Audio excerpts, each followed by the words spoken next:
এই সংসারের আরম্ভ থেকে এখনো পর্যন্ত এবং ভবিষ্যতেও একটা যুদ্ধ আছে, যা হয়ে চলেছে, চলতেই থাকবে। পাপ এবং পুণ্যের মধ্যে যুদ্ধ, সত্য এবং অসত্যের মধ্যে যুদ্ধ।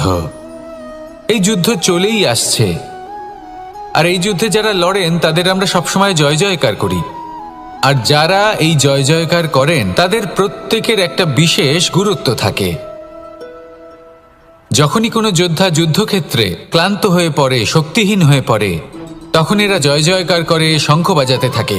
সেই যোদ্ধাকে অনুপ্রেরিত করে, শক্তি এবং সাহসে ভরিয়ে তোলে, আর তখন সেই যোদ্ধা সেই যুদ্ধকে এগিয়ে নিয়ে যেতে পারে।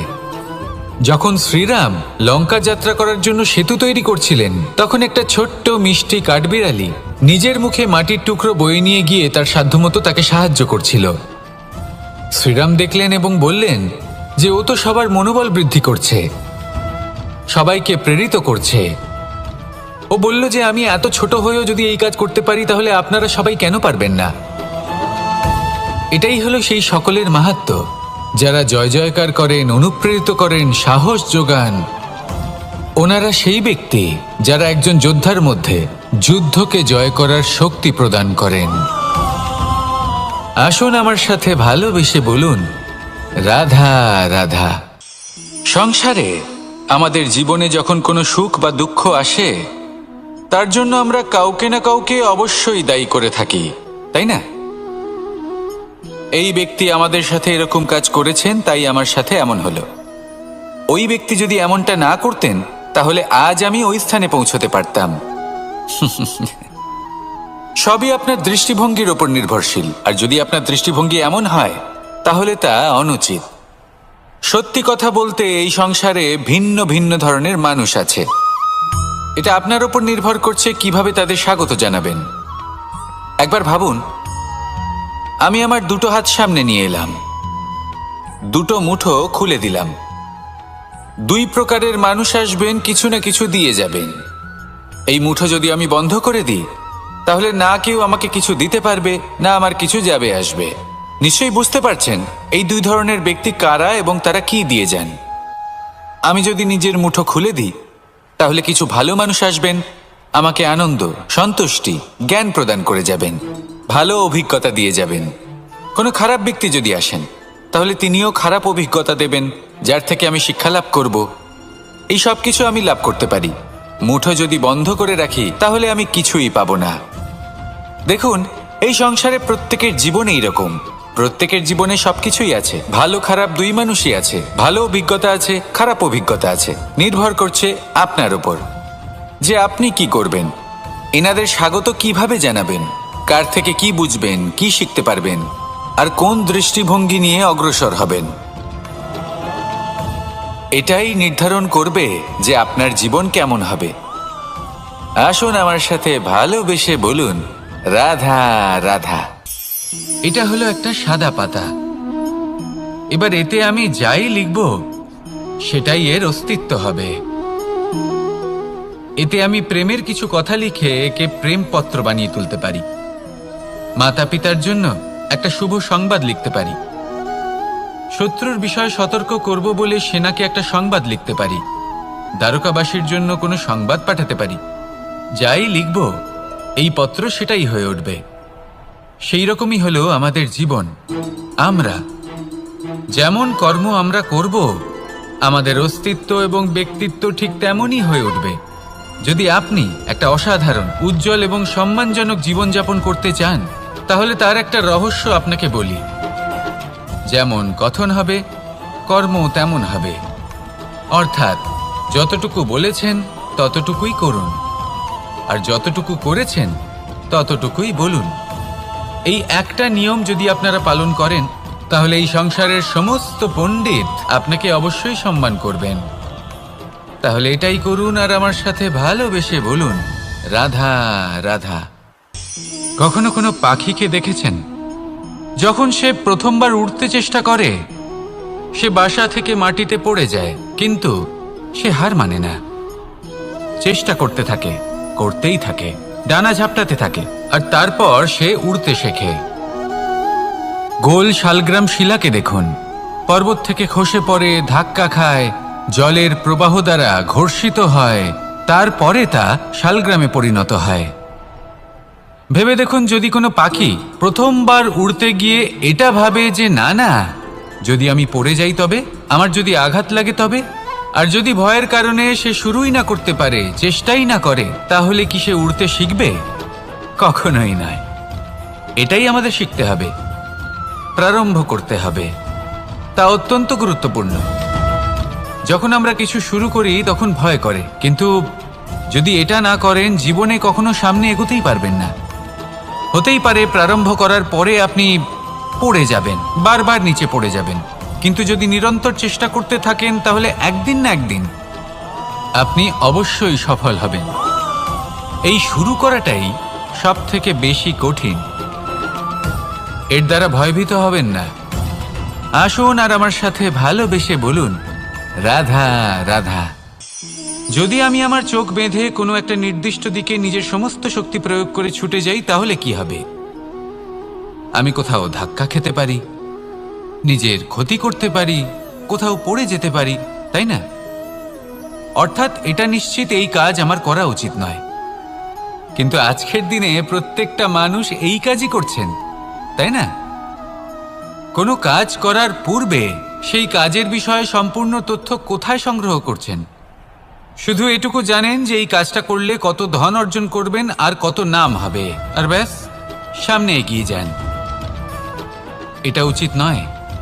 পূর্ণরূপে যে কোনো কাজ করার আগেই সেই কাজের বিশ্লেষণ করে নেওয়া উচিত, তা বুঝে নেওয়া উচিত, এবং সেই বিষয়ে অবশ্যই খেয়াল রাখা উচিত যে আপনার শরীর এবং আপনার মন এই কাজ করার জন্য কি প্রস্তুত রয়েছে।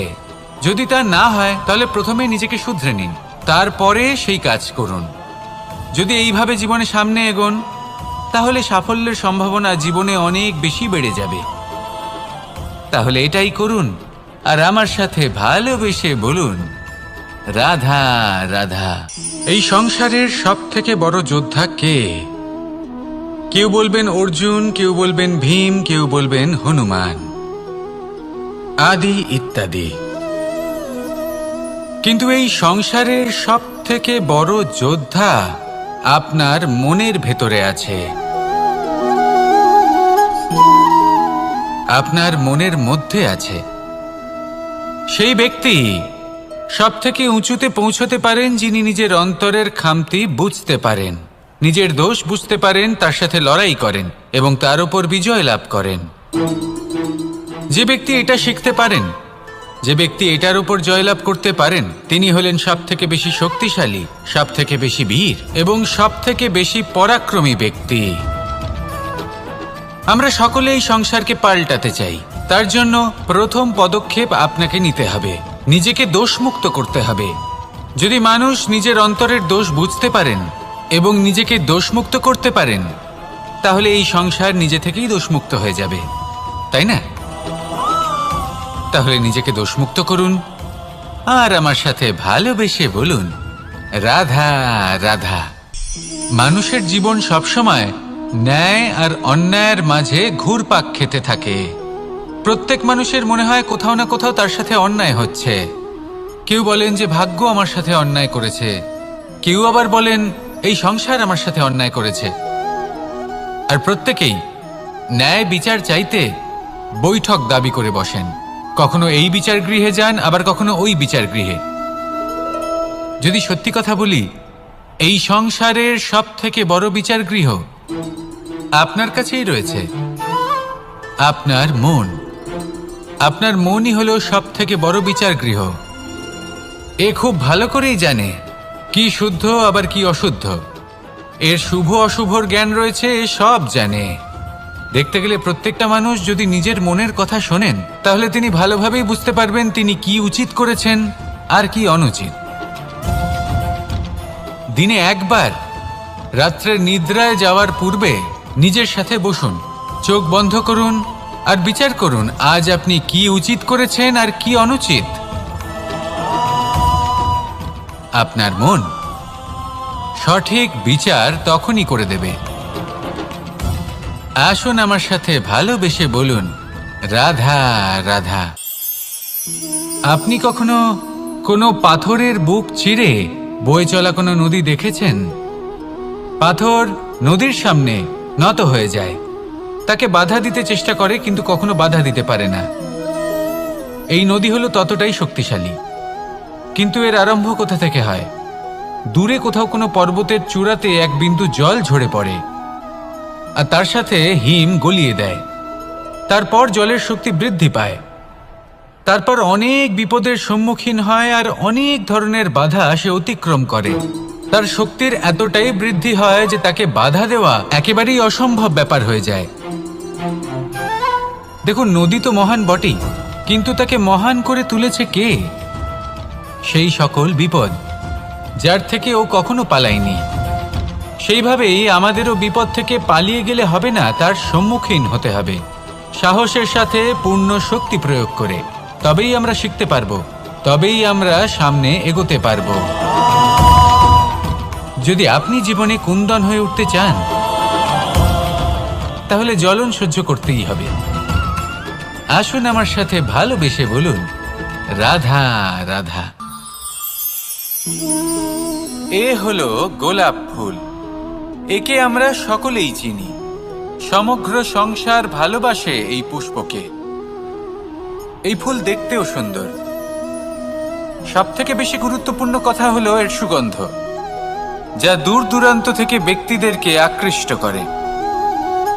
এই সুন্দর পুষ্প একটু মন দিয়ে দেখলেই দেখা যায় এর নিচে কাঁটা রয়েছে। এই সংসার বলে, এ প্রকৃতির কেমন রচনা, এত কোমল পুষ্প, এটা কি তীক্ষ্ণ কাঁটা সহ প্রস্ফুটিত হয়? এটাই হলো জীবনের সত্য। আমাদের অন্তরের সদ্গুণ, সেগুলিও এই ফুলের মতোই সুন্দর। সংসার এর সৌন্দর্য দেখতে পায়, এর সুগন্ধ চতুর্দিকে ছড়িয়ে পড়ে। কিন্তু এই সদ্গুণ জাগ্রত করে তোলার জন্য কঠোর পরিশ্রম করতে হয়, প্রতিনিয়ত চেষ্টা করে যেতে হয়। তাই জন্য যদি আপনি জানেন আপনার পথ উচিত কিন্তু তা কাঁটায় পরিপূর্ণ, তাহলে থামবেন না, চলতে থাকুন। একবার যদি অন্তরের সদ্গুণ জাগ্রত হয়, তাহলে এই সংসার এর সৌন্দর্য দেখবে আর সুগন্ধে আকর্ষিত হয়ে আপনার কাছে আসবে। এই মন, এই জীবন প্রসন্ন হয়ে বলবে, রাধা রাধা। মোহনের বাঁশির এই সুর, এই সঙ্গীত কার না পছন্দ হয়? সবারই খুব ভালো লাগে। এবার এই সুর আসে কোথা থেকে? কেউ বলবেন কৃষ্ণের হৃদয় থেকে। সত্য কথা, এই সুর হৃদয় থেকে নির্গত হয় এবং প্রকট হয় এই বাঁশি থেকে। এই বাঁশিটাকে দেখুন, এই ছিদ্রগুলি দেখুন, প্রত্যেকটা সুর থেকে নিজস্ব একটা স্বর নির্গত হয়। এবার যে ব্যক্তি এই সমস্ত সুর এবং স্বর বুঝতে পারেন, এতে নিপুণ, তিনি এই বাঁশির দ্বারা যে সুর নির্গত করবেন তা তো মধুর অবশ্যই হবে। এবার জীবনের সাথেও কিছুটা এরকমই ঘটে। জীবনের কিছু নীতি থাকে, অর্থ, কুটুম্ব এবং আধ্যাত্মিক। যদি জীবনের প্রত্যেকটা মুহূর্ত সুখময় হয় এরকম আপনি চান, তাহলে এই তিনটি নীতিতে আপনাকে নিপুণ হতে হবে। কোনো একটি বিশেষ নীতির প্রতি যদি আপনি বেশি ঝুঁকে পড়েন, তাহলে বাকি দুই নীতি থেকে যা সুখ লাভ করা সম্ভব তা পারবেন না। ধন অর্জন করতে হবে পরিবারের জন্য, পরিবারের সুখ মনের শান্তির জন্য, মনে শান্তির প্রয়োজন মনের শুদ্ধতার জন্য। যখন এই মন শুদ্ধ হবে, জীবন শুদ্ধ হবে, পবিত্র হবে, সুন্দর হবে এবং ভালোবেসে বলবে, রাধা রাধা। জল, এ হলো জীবনের আধার পঞ্চতত্ত্বের মধ্যে একটি, আর অত্যন্ত বিশেষ। এর থেকে অনেক বড় শিক্ষা পাওয়া যায়। এই জল, গন্তব্যের বিষয়ে এর স্পষ্ট ধারণা আছে। ও জানে ওর লক্ষ্য কি, আর প্রয়াস করে ততদূর সে পৌঁছেও যায়। এটি পর্বত থেকে বয়ে নিচে নেমে আসে, নদীর সাথে সমাহিত হয়ে তার সাথে বয়ে চলে। চিরসবুজ বনানী গড়ে তোলে, প্রাণীদের তৃষ্ণা নিবারণ করে, সামনে এগিয়ে চলে, মানুষের সাথে মিলিত হয়। যারা একে বাঁধের মধ্যে বেঁধে রাখতে চেষ্টা করে সে বন্দি দশাতেও থেকে যায়, মানুষের কল্যাণ করে। তারপর বাঁধ থেকে মুক্তি পেয়ে এগিয়ে চলে, কোথাও ধাক্কা খায়, কোথাও বাধা পড়ে, কোথাও যদি পথ খুঁজে না পায় তাহলে পথ খুঁজেই নেয়, আর যেখানে পথ থাকে না সেখানে পথ বানিয়ে নেয়, আর শেষ পর্যন্ত নিজের লক্ষ্যে পৌঁছেই যায়, অর্থাৎ সমুদ্রে গিয়ে সমাহিত হয়ে যায়। আমাদেরও কিছুটা এরকমই হয়ে উঠতে হবে। যেখানেই যাবেন সকলের কল্যাণ করুন, সামনে এগোন। আপনি কোথাও পড়ে গেলে, ধাক্কা খেলে আঘাত লাগবেই, উত্থান পতন লেগেই থাকে। সামনে এগোতে থাকুন। কোথাও পথ না পেলে তা খুঁজে নিন, কোথাও পথ না থাকলে তা বানিয়ে নিন। নিজের গন্তব্যের কথা সবসময় মনে রাখুন। শেষ পর্যন্ত নিজের মোক্ষ লাভ আপনি অবশ্যই করবেন। আর আমার সাথে ভালোবেসে বলুন, রাধা রাধা। জীবনের প্রত্যেক মুহূর্ত আমাদের কিছু না কিছু শিক্ষা দেয়, নির্ভর করছে আমাদের দৃষ্টিভঙ্গির উপর। যেমন নদী হলো আমার অত্যন্ত প্রিয়, নদীতে ভ্রমণ করতে আমার খুব ভালো লাগে। কি বলেন? নদীতে সবসময় নতুন কিছু থাকে, ও পুরনো কিছুই নিয়ে বসে থাকে না, সবসময় প্রবাহমান, কখনো থামে না। ততক্ষণ থামে না যতক্ষণ না সাগরে গিয়ে সমাহিত হচ্ছে। ঠিক এইভাবেই আমাদেরও উচিত নিজের জীবন অতিবাহিত করা, নদীর মতো। প্রত্যেক মুহূর্ত নতুন, তাই সেইভাবেই জীবন যাপন করুন। পুরনো কিছুই একত্রিত করে রাখবেন না, বিগত স্মৃতির মাঝে নিজেকে হারিয়ে ফেলবেন না। এই যে বর্তমান, এই যে মুহূর্ত, সেটাই হলো সর্বশ্রেষ্ঠ। এর মাঝেই জীবন যাপন করুন, নদীর মতো প্রবাহমান হতে শিখুন। আপনি শিখে গেলে তাহলে মনে রাখবেন, আমার আপনার মাঝে বিচরণ করতে বড়ই ভালো লাগবে। যে ব্যক্তি আনন্দের সাথে জীবনের প্রত্যেকটা মুহূর্ত অতিবাহিত করে, কোনো চিন্তা ছাড়াই প্রবাহমান হয়, কখনোই থামে না, যতক্ষণ না মুক্তি লাভ করছেন, এমন ব্যক্তির মধ্যেই রাধাকৃষ্ণ বসবাস করেন। আর আমার সাথে মধুর স্বরে বলুন, রাধা রাধা। শব্দ, শব্দ আসলে কি? শুধুই কয়েকটি অক্ষরের সমষ্টি, নাকি আমাদের বাণী? এই শব্দ এমন এক শক্তি যা কাউকেই নিজের বশবর্তী করে ফেলতে পারে। শব্দ এমন এক অস্ত্র যা কাউকে ক্ষত বিক্ষত করে দিতে পারে। এই শব্দ হলো একটি নাদ স্বরূপ, যা কোনো ঘুমন্ত ব্যক্তিকেও জাগিয়ে তুলতে পারে এবং নিজের লক্ষ্যের দিকে অগ্রসর করতে পারে। শব্দে এত শক্তি আছে যে কারোর মনে এতটা আঘাত দিতে পারে যে সে হয়তো জীবনে আর কখনো এগোতেই পারল না। তাহলে এই শব্দের প্রয়োগ খুব ভেবে চিন্তে করবেন।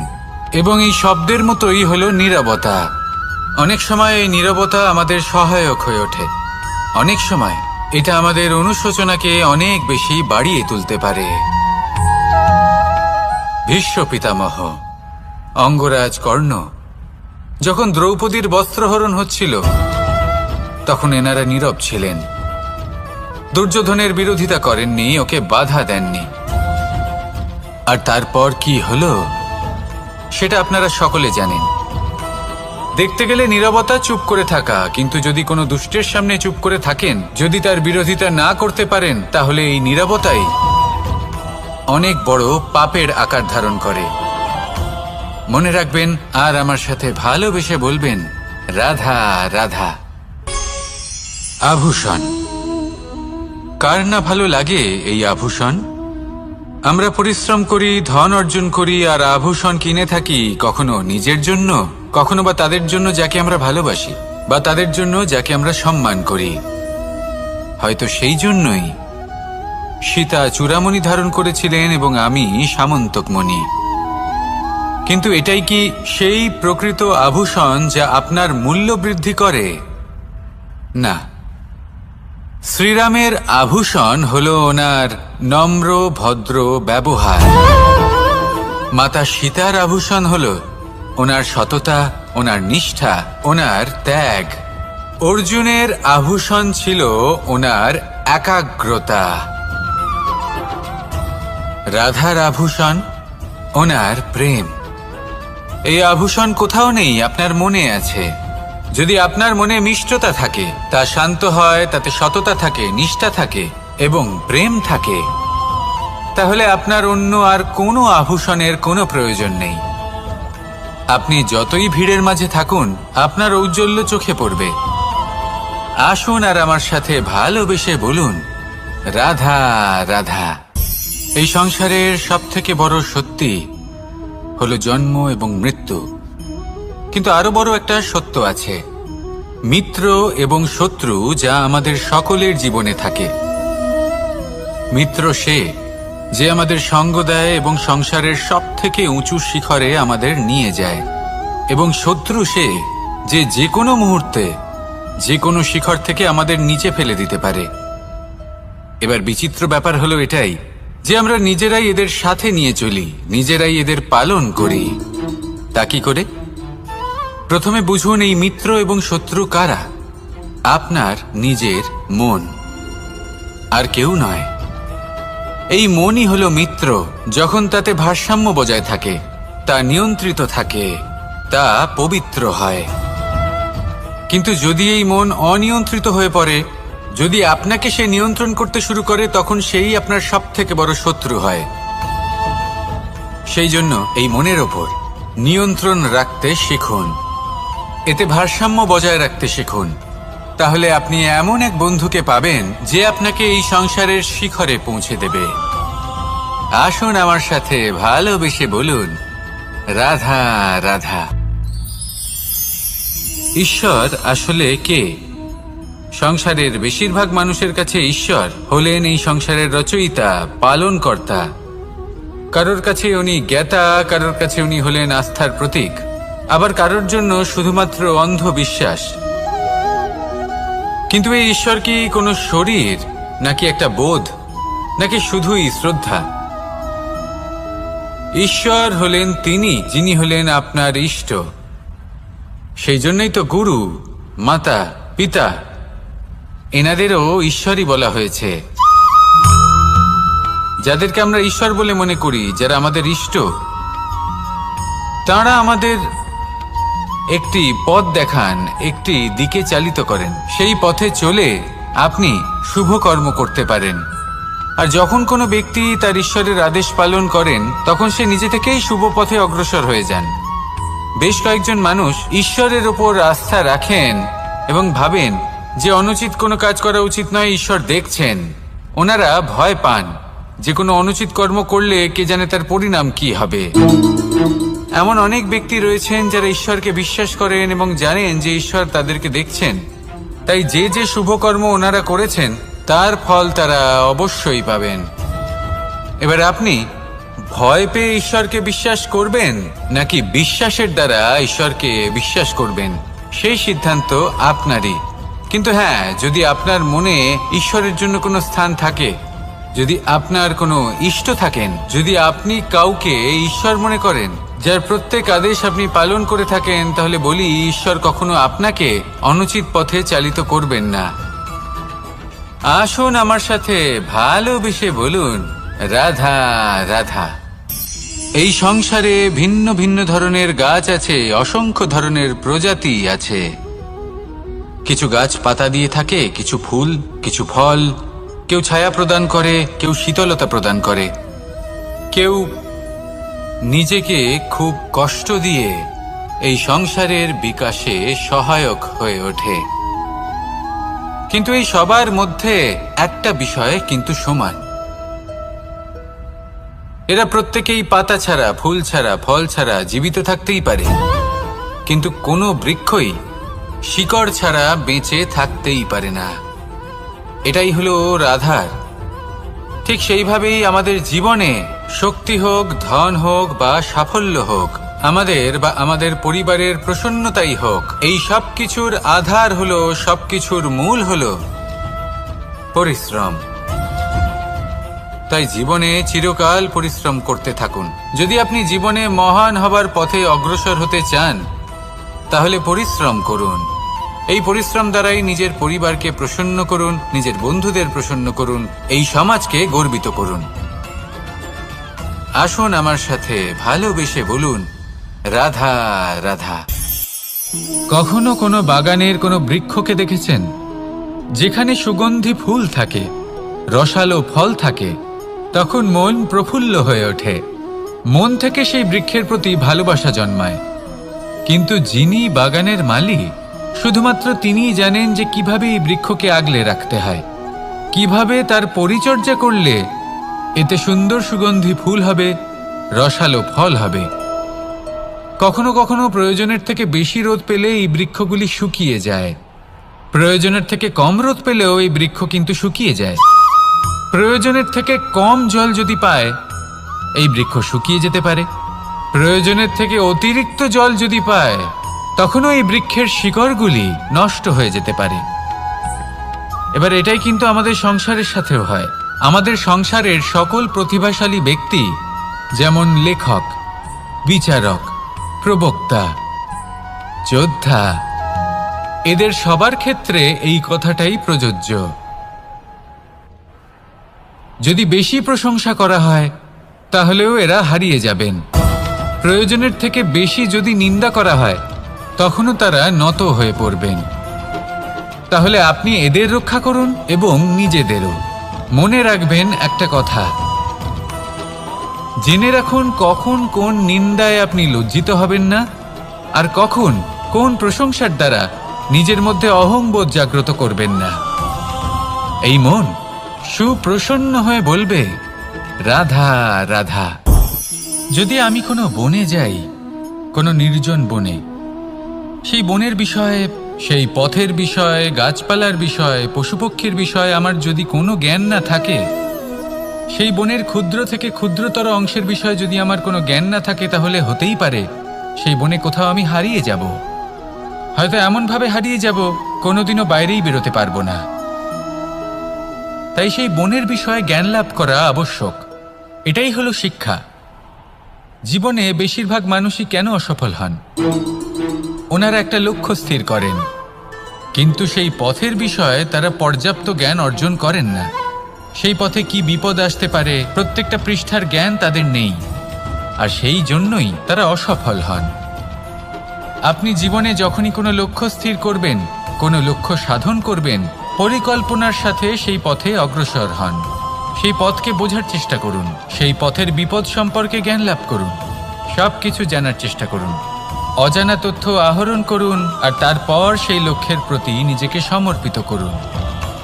তবেই আপনি সাফল্য লাভ করবেন। আর এই মন প্রসন্ন হয়ে বলবে, রাধা রাধা। আপনি নিশ্চয়ই কখনো অনুভব করেছেন, যদি কোনো নির্মল ব্যক্তির কাছে গিয়ে বসেন, তাহলে মনে নির্মল অনুভূতি হয়, এই মন শান্ত হয়ে যায়। সেইখানেই কোনো দুশ্চরিত্র মানুষের কাছে গিয়ে বসলে এই মন বিচলিত হয়ে যায়। কারণটা কি? কারণ যে ব্যক্তি নির্মল মনের, তিনি সবার মধ্যে নির্মলতা ছড়িয়ে দেন। আমাদের অন্তরে যা থাকে, আমরা সেটাই সবার মধ্যে বিতরণ করি। যদি আপনি এই সংসারে শুভ বোধ ছড়িয়ে দিতে চান, তাহলে প্রথমে শুভ গ্রহণ করুন, তা অর্জন করুন। এই সংসারে জ্ঞানের শক্তি লাভ করুন, আর সেই জ্ঞানের শক্তি সংসারে বিতরণ করুন। শান্তি এবং সন্তোষ প্রদান করুন। কারণ যেমন বীজ এই সংসারে বপন করবেন, তেমনই ফল আপনি লাভ করবেন। যেমন দেবেন, তেমন ফিরেও পাবেন। এই সংসারে জ্ঞান প্রদান করুন, শান্তি প্রদান করুন, সন্তুষ্টি প্রদান করুন। এই সংসারে ভালোবাসা বিতরণ করুন, আর এই প্রেম ভাব নিয়েই বলুন, রাধা রাধা। এই সংসারে দুই ধরনের মানুষ দেখা যায়, এক সরল, দুই জটিল। এবার এই যে সরল ব্যক্তি থাকে, তাদের এই সমাজ দুর্বল মনে করে। এমনিতে দেখতে গেলে জলও সরল, বায়ুও সরল। ওনারা যেদিকে চাইবেন প্রবাহিত হতে পারেন, এনাদের যে আকার দেবেন সেটাই ধারণ করবেন।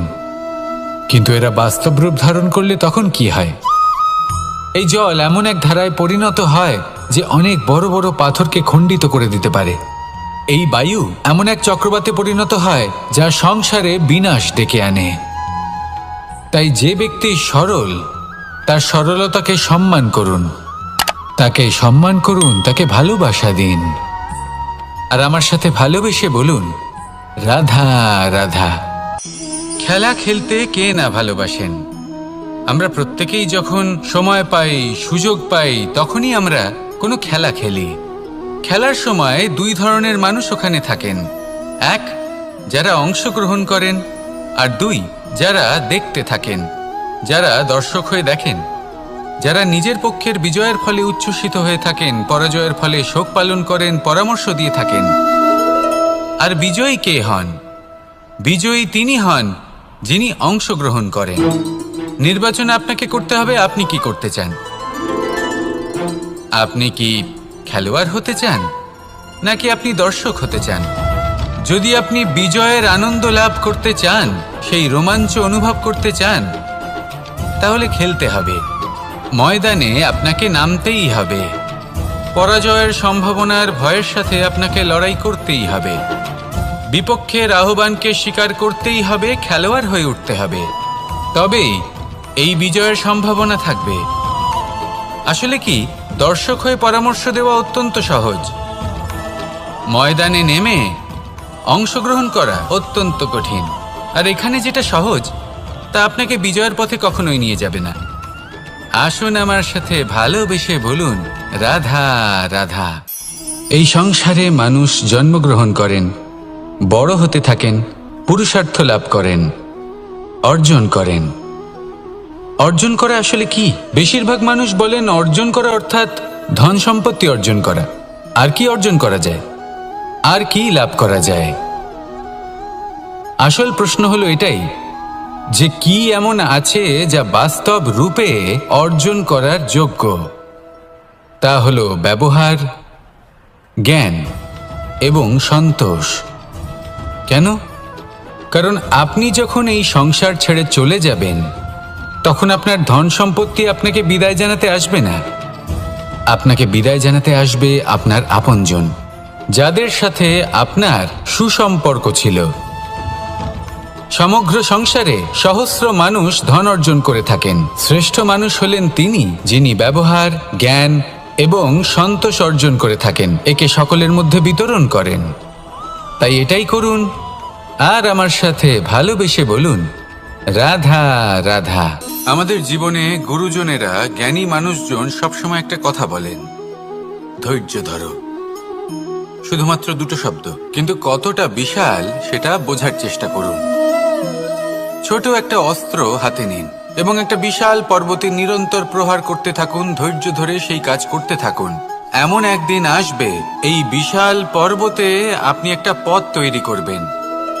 কোনো ধনুর্ধর যখন নিজের বিদ্যা অর্জন করেন, তখন তাকেও ধৈর্য ধরতে হয়, তার নিজেকে সময় দিতে হয়, তবেই সে ধনুর্বিদ্যা শিখতে পারে। সেইভাবে আমাদের জীবনেও ধৈর্য ধরার খুব প্রয়োজন। পরিবারে ধৈর্য রাখতে পারলে তাহলে আস্তে আস্তে দেখবেন প্রেম বৃদ্ধি পাচ্ছে। সমাজে যদি ধৈর্য রাখতে পারেন, তাহলে আস্তে আস্তে এই সমাজ আপনাকে সম্মান করবে। যদি নিজের জীবনে ধৈর্য রাখতে পারেন, তাহলে নিজে থেকেই আত্মবিশ্বাস বাড়বে, নিজের বিকাশ হবে। জীবনে সবই সম্ভব যদি ধৈর্য রাখতে পারেন। হয়তো আস্তে আস্তে হবে, কিন্তু হবে অবশ্যই। শুধু ধৈর্য রাখুন, কারণ ধৈর্যই সব থেকে বড় পুঁজি। আসুন আর আমার সাথে ভালোবেসে বলুন, রাধা রাধা। আমাদের জীবনে যখনই আমরা কোনো বড় দায়িত্বের সম্মুখীন হই, তখন আমরা তার থেকে দূরে পালাই, আর এই অজুহাত দিই যে না না, এত বেশি ভার বহন করার যোগ্যতা আমার নেই, আমি করতেই পারবো না। দেখুন, এই সংসারে ভিন্ন ভিন্ন ধরনের গাছ আছে, ছোট গাছ, বড় গাছ, কিন্তু বটগাছের মতো বড় এবং নিবিড় গাছ আর একটাও নেই।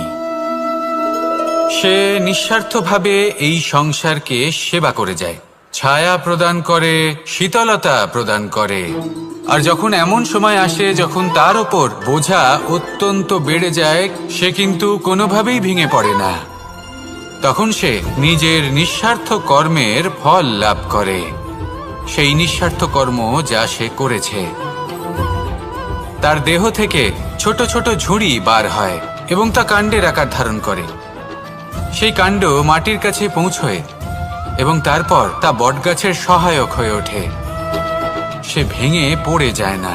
এইভাবে আপনিও জীবনে নিঃস্বার্থভাবে সবার সেবা করুন, ভালোবাসুন, সবাইকে সাহায্য করুন। যেদিন আপনার ওপর বোঝা অত্যন্ত বেড়ে যাবে, সেদিন এই সব মানুষ আপনাকে সাহায্য করার জন্য আসবেন, আপনার শক্তি হয়ে উঠবেন, আর আপনি বটগাছের মতোই মহান এবং বিশাল হয়ে উঠবেন। আসুন আর আমার সাথে ভালোবেসে বলুন, রাধা রাধা। একটা শব্দ আছে, পরিস্থিতি। অনেক মানুষের মুখে আমরা এই শব্দ শুনি। জীবনে যখন অসফল হই, দুঃখ আসে, সংকট আসে, কোনো বিপদ ঘনিয়ে আসে, তখন সমস্ত দোষ আমরা পরিস্থিতির ওপর চাপিয়ে দিই। আর দেখতে গেলে কোথাও না কোথাও ঠিকই করি। এই পরিস্থিতি প্রত্যেক দিনের মতো পাল্টাতে থাকে, কিন্তু এই দিন, এই রাত, এমন কেউ আছেন যিনি এর ওপরেও নিয়ন্ত্রণ সাধন করেন, আর তিনি হলেন সূর্য। ঠিক সেই রকমই আমাদের জীবনেও সূর্য হলো এই মন। যদি এই মনের উপর আমরা নিয়ন্ত্রণ করতে পারি, তাহলে আমরা জীবনকেও নিয়ন্ত্রণ করতে পারবো। প্রথমে এই মনের রাজা হয়ে উঠতে হবে। তাই মনে রাখবেন, যদি মন দুর্বল হয়, তাহলে পরিস্থিতি আমাদের সমস্যা বলে মনে হবে। এই মন যদি স্থির হয়, পরিস্থিতি প্রতিস্পর্ধা বলে মনে হবে। আর এই মন যদি শক্তিশালী হয়ে ওঠে, তাহলে যে কোনো পরিস্থিতি আপনার কাছে একটা সুযোগ মাত্র, এমন এক সুযোগ যাতে অগ্রসর হয়ে আপনি মহান হয়ে উঠতে পারেন। এই মনের শক্তির বৃদ্ধি ঘটান, মহান হয়ে উঠুন, আর আমার সাথে ভালোবেসে বলুন, রাধা রাধা। খুব সুন্দর একটা কাহিনী আছে। একবার এক ব্যক্তি নিজের অসফলতার জন্য ত্রস্ত হয়ে সময় দেবতার তপস্যা করতে বসলেন। উনি তপস্যা করলেন এবং সময় দেবতা প্রসন্ন হলেন, মানুষের রূপ ধারণ করে ওনার সামনে প্রকট হলেন। এবার সেই ব্যক্তি ওনাকে জিজ্ঞেস করলেন যে কি এমন আছে যার জন্য আপনি বারবার জয়ী হন আর আমি চিরকাল পরাজিত হয়ে থাকি? কেন এত পরিশ্রম করা সত্ত্বেও আমি সাফল্য লাভ করতে পারি না? তখন সময় দেবতা উত্তর দিলেন যে দিন হোক বা রাত, ঝড় হোক বা ভূমিকম্প, রোদ হোক বা বৃষ্টি হোক, সময়ের সূত্রপাত হোক বা প্রলয়, আমি থামি না, আমি চলতেই থাকি। আর সেই জন্য যিনি থেমে যান তিনি পরাজিত হন আর আমি জয়ী হই। এটাই আমাদের শিখতে হবে। জীবনে সবসময় চলতে থাকুন, কখনো থামবেন না। হ্যাঁ, কিছুক্ষণের জন্য বিরতি নিতে পারেন, বিশ্রাম করার জন্য, নিজেকে আরো সশক্ত করে তোলার জন্য, কিন্তু থেমে যাবেন না। নিরন্তর কর্ম করতে থাকুন, পরিশ্রম করতে থাকুন, তবেই এই সংসার আপনাকে মনে রাখবে। আসুন আমার সাথে ভালোবেসে বলুন, রাধা রাধা। মানুষ তার জীবনে দুই ধরনের পরিস্থিতিকে খুব ভয় পায়। এক, কোনো কারণবশত কারোর সামনে নত হওয়া।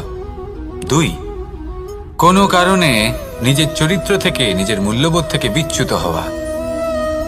এবার কেন হয় এরকম যে কথায় কথায় কারোর সামনে নত হতে হয়? কেন বারংবার নিজের চরিত্র থেকে চ্যুত হতে হয়? এরকম কেন হয়? এটা তখনই হয় যখন আমাদের শিক্ষা এবং মূল্যবোধের অভাব থাকে। যদি মানুষের মধ্যে প্রকৃত শিক্ষা থাকে, তাহলে এই সংসারে কোনো সময় এবং কারোর সামনেই নত হওয়ার কোনো প্রয়োজন নেই। যদি মানুষের মধ্যে মূল্যবোধ থাকে, তাহলে তাকে নিজের মূল্যবোধ বা চরিত্র থেকে বিচ্যুত হতে হয় না, তা সে যাই হয়ে যাক না কেন।